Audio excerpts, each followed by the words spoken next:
Hii video unaiona hapo ni ajali ya gari ambalo linajiendesha lenyewe, na magari hayo yanaitwa magari ya Tesla, magari ambayo yanamilikiwa na tajiri namba moja duniani Elon Musk. Na hii imetokea baada ya gari hilo kuhama njia ama kuhama upande ambao lilitakiwa kupita na kuhamia upande mwingine. Kwa mfano, gari lilitakiwa kupita upande wa kulia na anayepishana naye alitakiwa kupita kushoto kwake, hivyo aliyosababisha ajali sasa akahama upande, akapita ule upande wa mtu ambaye anatakiwa kupishana naye. Kumbuka, kwa wenzetu watu wa Uingereza na Marekani hutumia upande wa kulia kwenye kuendesha magari yao. Sisi Tanzania tunapita upande wa kushoto, lakini wao ni tofauti kidogo. Wao wanatumia zaidi upande wa kulia. Sasa zingatia gari ambalo linakuja kwa mbele hapo. Hilo ndo gari la Tesla, gari ambalo linajiendesha lenyewe bila kuwa na dereva yeyote. Hilo gari lilikuwa linapita upande wake wa kushoto ambako ni makosa. Lenyewe litakiwa kupita upande wa kulia ili huyu ambaye anapishana naye ili yeye apite upande wa kulia.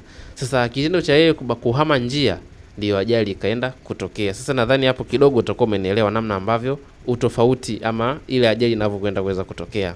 Gari hilo aina ya Tesla ambalo limepata ajali lilikuwa na takriban abiria watatu, huku kati ya hao watatu mtoto alikuwa ni mmoja tu. Licha ya ajali ambayo unaiona hapo kuonekana kwamba ni ajali kubwa na ajali ambayo ya kuhatarisha maisha, lakini kwa upande wa abiria ambao wako ndani ya gari hawakuweza kupata majeraha makubwa na ya kushtua sana. Majeraha ambayo wamepata majeruhi hao ni majeraha madogo madogo tu. Tukio hilo ambalo limezua mjadala kuhusu teknolojia ya uendeshaji wa kujitegemea wa Tesla, huku baadhi ya machapisho yakidai kwamba hatua za gari hilo huenda zilisababisha kuchochea kwa ajali hiyo, huku mfumo wa uendeshaji wa Tesla katika ajali hiyo bado haujawekwa wazi. Sasa kwa upande wako wewe, unaona maoni yako ni yapi? Je, ni sawa kwa nchi kubwa kama hiyo kuendelea kutumia magari ambayo yanajiendesha yenyewe licha ya kwamba kumekuwa na ajali zinazojitokea mara kwa mara? Lakini vipi wao wenyewe wanaweza kuzuia ajali ambazo zinatokana na magari ambayo hayana dereva, yanajiendesha yenyewe? Inawezekana vipi wakashindwa kuboresha teknolojia ambayo